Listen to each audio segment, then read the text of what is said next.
Ayan, still in Camarines, Suragay. Sino kaya ang my friend? Sino kaya may-ari niya, no? Daming coconut trees, oh. Kahit sino ba pwedeng kumuha dyan? May isang bahay doon. There. Can you see it? There is a house. Ay, hindi makita. There is a house there. Maliit lang. And who owns these coconut trees? Ayan, may mga saging-saging sa gilid. There's abundant blessing from the Lord. Ano kaya yung tinitinda ni Manong ng ano yan? Ano kaya yan?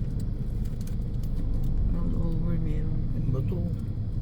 What's it? Bato? Hindi natin alam kung ano yun. Marami nagtitinda eh, no? What's that? Kuya. Yeah. The Lord is blessed us so much. Ayan, no? We hope all this